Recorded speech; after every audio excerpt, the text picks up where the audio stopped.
What's going on, YouTube? So today I want to talk about the Bell qualifier helmet.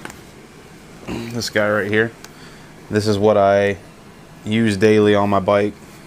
Got two different windscreens. This one's a mirror tinted style, so you can't see my face.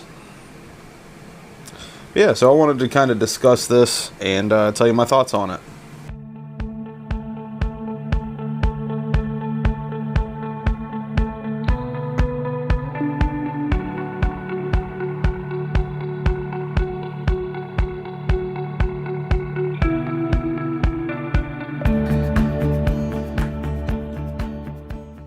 I want to go ahead and say I'm sorry about all the insects that are all over this thing. It's that time of the year.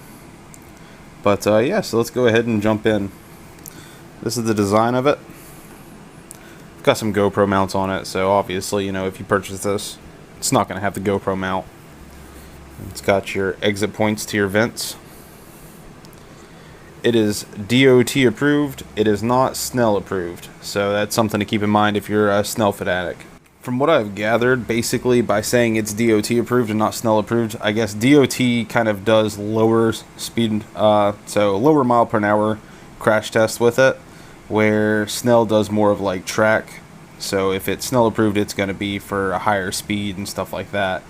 So that's the difference with it. Obviously, being Snell approved is probably going to be safer. Most of the time, if it's Snell approved, it's going to be DOT approved, and that's kind of the facts about that I've gathered. Basically, purchase for this helmet that doesn't come with is obviously the tinted windscreen and a little wind chin guard type deal. I got this simply because, you know, I don't want too much air getting in there when I'm trying to record while riding, because that's what distorts the mic. It's helped a lot, but it hasn't completely stopped it. Might need to do something more to my mic, or maybe it's the helmet itself. I'm thinking that I don't have enough protectant, like wind guard on the mic itself, versus needing a better helmet. I'm pretty sure this helmet is just fine. But either way, that's something to bring up just in case you're like into vlogging or anything like that, or plan on getting into vlogging. So it's got three different controllable little vents here. You got your mouth one, opens up, takes wind in there, kind of cool down your face. It's got head ones here. They were open, but it just slides back.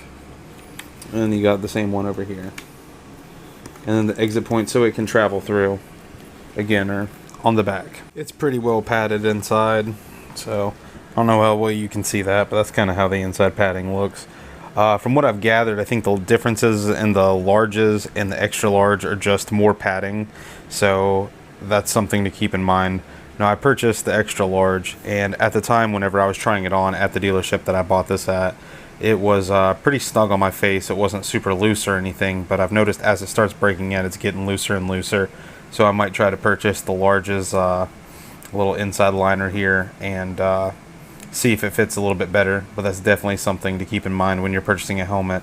Even when you try it on, if it's really tight up front, obviously, you know, you're not gonna want to get the helmet. But if it's just a little snug, it's probably going to break in and loosen up a little bit. Where this one's starting to get a little loose on me and it kind of jiggles around. So just something to keep in mind on that.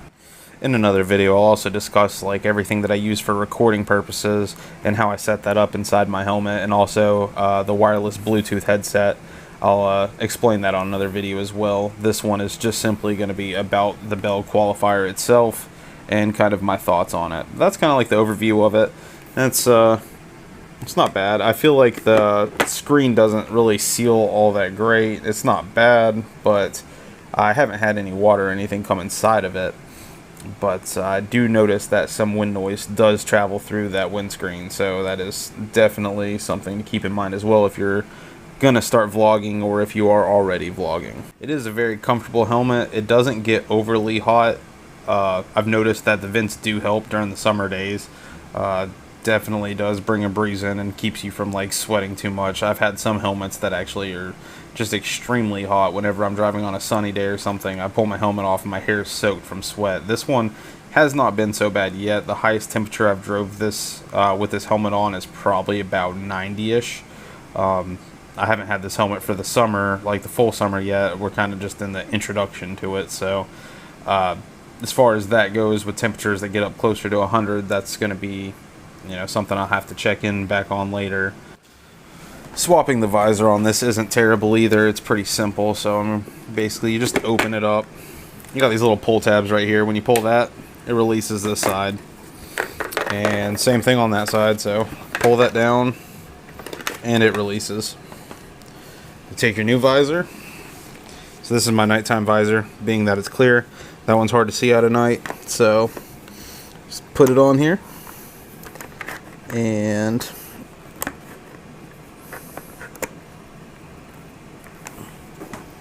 I'm gonna line it up properly. It just clips in. Same thing on this side. Put it on here, and it just clips in. And you've swapped your visor. Now I've noticed the visor that I bought for this versus the visor it came with. The visor it came with does fit better for some reason. I don't know if it's like a Bell Universal thing where these tinted visors are to fit multiple different types of helmets, but I've noticed that the clear one that it came with definitely does fit better. It seals air better. I hear less wind noise. So that is something to keep in mind, because like for instance, I spent almost $60 on this visor. I expected the same kind of quality out of what it came with, but that is not the case. Now there is still some sealing issues, and I don't know if you'll be able to tell, but there's kind of like a little gap there where this isn't quite making contact with that, but it's right there at it. Not a huge deal. Again, this is a pretty cheap helmet. I don't know the exact pricing of what you can get it online for. I got it at a dealership for $99.99, but you probably can get it online for cheaper than that, and I'll put some links in the description. Once I make this video, I'll definitely find out where the cheapest one I saw was. So again, my channel is primarily about what budget equipment I get, mainly eBay stuff. I didn't do eBay for the helmet, and for one reason. Primarily, you know, safety issues. I don't want to risk myself. One of my friends, he's in other videos of mine, he bought some helmets off of eBay, and they were DOT approved for years, and then he got a contact email saying that they found out it did not actually pass the DOT test. So he had a non-street legal helmet that he was wearing for 2 years without even knowing, and that's kind of why I just go to a dealership if I'm buying a helmet, because, for instance, I want to know what I'm getting is going to be safe. So all in all, this helmet, you know, in my opinion, it's really good quality for $100.